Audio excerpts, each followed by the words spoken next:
नागपुर में एक चौंकाने वाला मामला सामने आया है, जहां एक 23 वर्षीय छात्र के साथ गंभीर स्वास्थ्य घटना हो गई। जिम में अत्यधिक व्यायाम, परीक्षा का तनाव और लगातार हो रहे सिरदर्द को नजरअंदाज करने के कारण उसके मस्तिष्क की रक्त वाहिनी फट गई। जानकारी के अनुसार छात्र ओम भोयर पिछले कई दिनों से सिरदर्द से परेशान था, लेकिन उसने इसे सामान्य समझकर नजरअंदाज किया। इसके साथ ही वह लगातार पढ़ाई और जिम ट्रेनिंग का दबाव भी झेल रहा था। अचानक हालत बिगड़ने से वह बेहोश हो गया, जिसके बाद उसकी मां, जो नर्स है, उन्होंने उसे तुरंत स्थिति को समझते हुए उसे अस्पताल पहुंचाया। डॉक्टरों ने जांच में मस्तिष्क में रक्तस्राव और क्लॉट पाया और तुरंत मैकेनिकल थ्रोम्बेक्टॉमी प्रक्रिया की गई। ॲक्च्युली त्याच्यासोबत जे घडलं ते म्हणजे त्याला बघितल्यानंतर एक क्षण तर मला समजलंच नाही काय झालं आहे म्हणून, पण नंतर असं वाटलं की याने ॲस्पिरेट केलं असेल, कारण त्याने टरबूज खाल्लं होतं, तर म्हणून त्याला जवळच्या हॉस्पिटलला नेलं.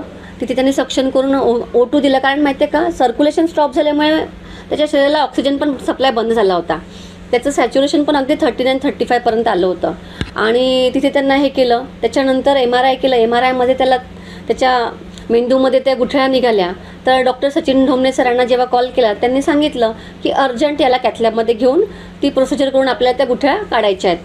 तर खान सरांकडे नेलं आणि 6 तासामध्ये त्याला जी ट्रीटमेंट मिळाली, म्हणजे गोल्डन आवर्समध्ये जी ट्रीटमेंट मिळाली, त्याच्यामुळे आज तो सुरक्षित आहे.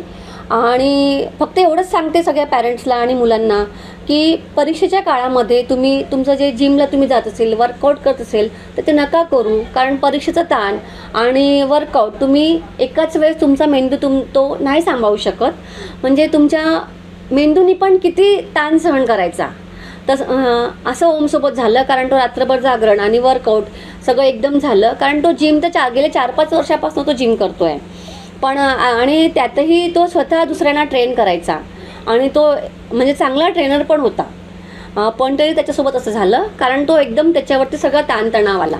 तर तेच असं झालं की दुर्लक्ष झालं की परीक्षा सुरू असताना. पण कसं असतं की आजकालची मुलं मोठी झाली ना, तर मुलं ऐकत नाही. म्हणजे मी त्याला सांगायची की आता तुझी परीक्षा सुरू आहे, तर तू जिमला नको जाऊ. म्हणजे आदल्या दिवशी पण मी त्याला म्हटलं होतं की तू जिमला नको जाऊ, पण त्यांचं असं की नाही, मला आज इतकं हे वर्कआउट करायचंच आहे. आणि मुलांना असं वाटतं की ते मोठी झाली आहेत, तर पालक त्यांना कंट्रोल नाही करू शकत.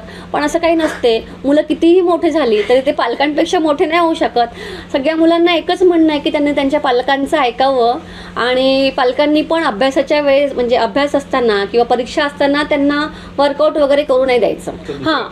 अभ्यास असताना दुसरा ताणतणाव मुलांना नाही द्यायचा, कारण शेवटी मेंदू आहे ते, आणि मेंदूचा आणि शरीराचा संबंध एकदम असा हे आहे ना. तर मेंदू जर काम नाही करणार तर वर्कआउट करून पण त्या बॉडीला काहीच अर्थ नाही राहणार. ओमचा पुनर्जन्म झाला, म्हणजे खरंच तो अगदी मरणाच्या दारातून वापस आलेला आहे. म्हणजे मिरॅकल आहे. ते म्हणतात ना, देव तर त्याला कोण मारी. आणि डॉक्टर हे देवाचं स्वरूप आहे. आणि देव प्रत्येक ठिकाणी नाही पोहोचत, पण तो आपलं स्वरूप पोहोचत असतो. तसंच डॉक्टर धावून आले आणि त्याचा जीव वाचला. आणि आज आम्ही खरंच म्हणजे त्याला आमच्या डोळ्यासमोर बघतोय. नाहीतर आम्ही इमॅजिन नाही करू शकत. आणि ज्या याच्यातनं आम्ही गेलो त्या याच्यातनं कुठलेच पालक जाऊ नये, आणि ज्या याच्यातनं ओम गेला त्या याच्यातनं कुठलेच मुलं जाऊ नये, एवढीच अपेक्षा आहे.